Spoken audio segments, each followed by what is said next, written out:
the winners are doing a lot better than the losers. Well, that information is really publicly available. Since everybody has that information, why isn't there market forces to correct that? Turns out that kind of uh, is still there, not necessarily to the same degree. For example, if I look at over the last 100 years, let's look at the size premium, not this one, the other one. The risk premium for small stocks is about 14% compared to about 8% for the large stocks. Let's do the same exercise since 1971, invent of NASDAQ. NASDAQ started in 1971. So let's find out. Oops,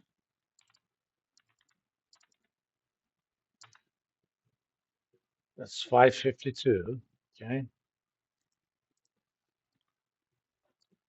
Actually, let's do 1971 July 558. So I'm going to calculate these things, these average and standard deviations starting July 1971. Do you guys know an easy way I can accomplish that without? Well, I do, as you may have guessed. If you look at these formulas, they all start with K18 or 18th row. If I can change everything that is 18 into 577, I'm home, right? So I'm going to select all of these.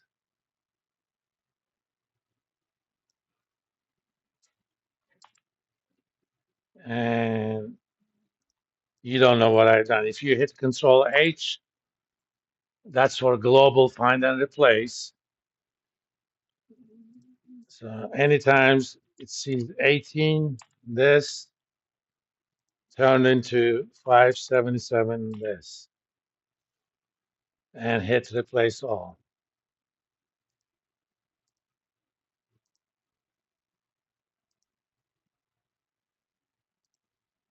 Now look at the premiums. It's about 9% for small stocks, and it's 750 for large stocks. So the size premium is about what? 1.5% or so. But before, if I hit Control Z, it was about, say, 4, 5.7%. There are multiple reasons for this. One of the reasons is the nature of the market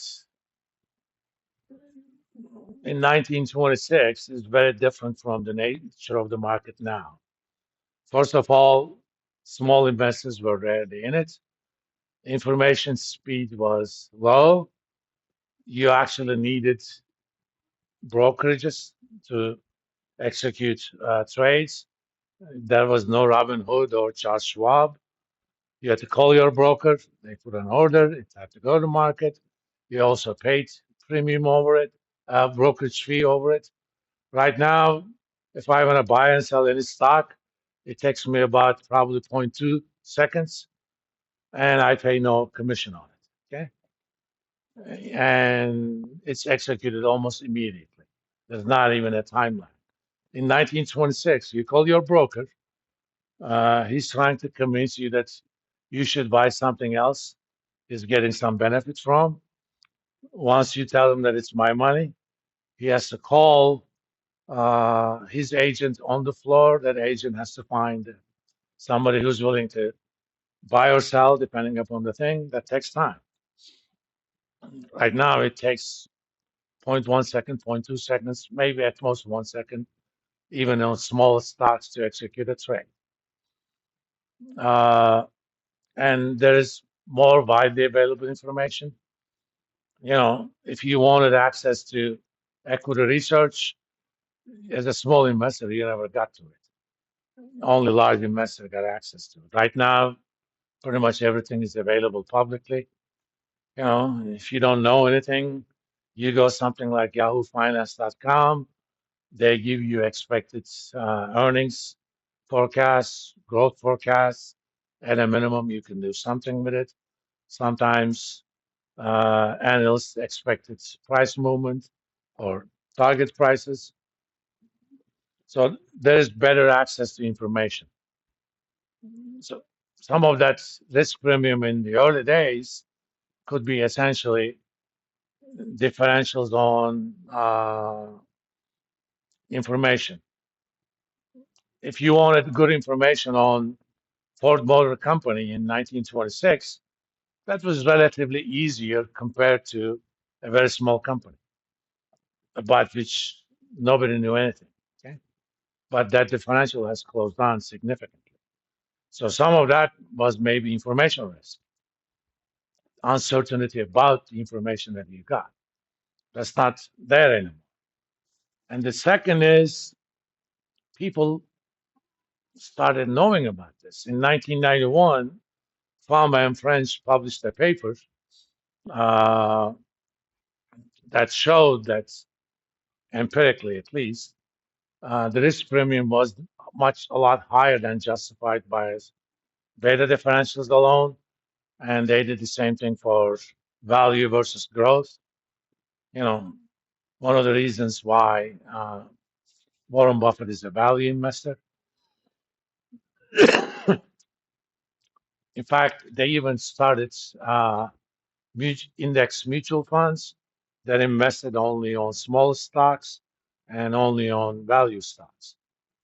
So, as an investor, if you wanted a well diversified portfolio of small stocks, back in 1991, you could not buy fractional shares, not without paying some extra commission.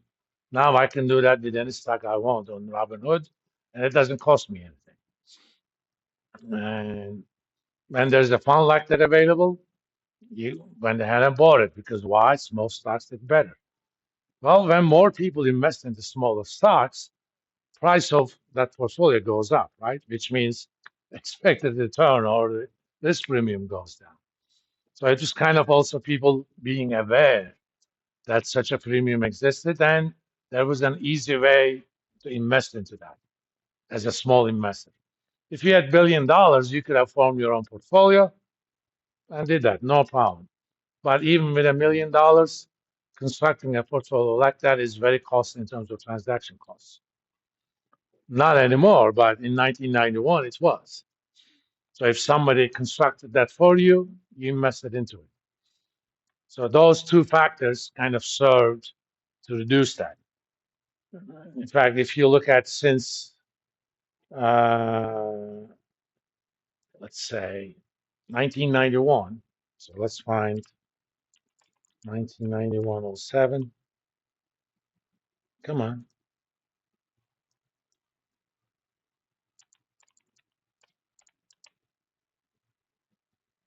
What the hell am I doing? That's 798, right?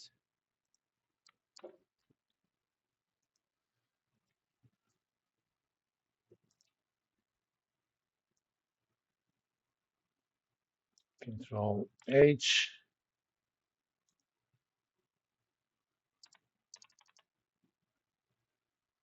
Okay, 18 this.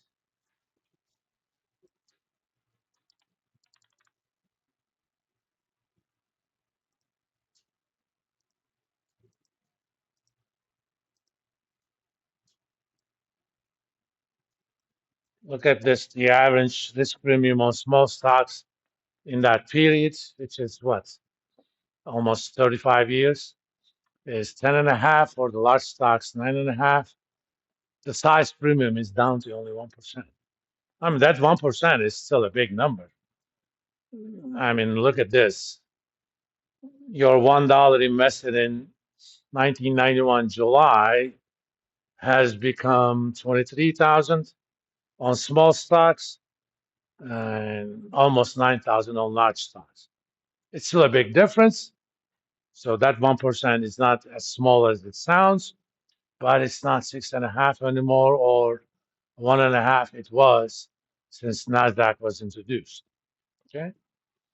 So some of these things change over time. There is a similar issue with value versus growth. It's not as dramatic as this, and we're going to cover those on chapter 8. Now, the way pharma and French, and let me talk about this and send you guys home.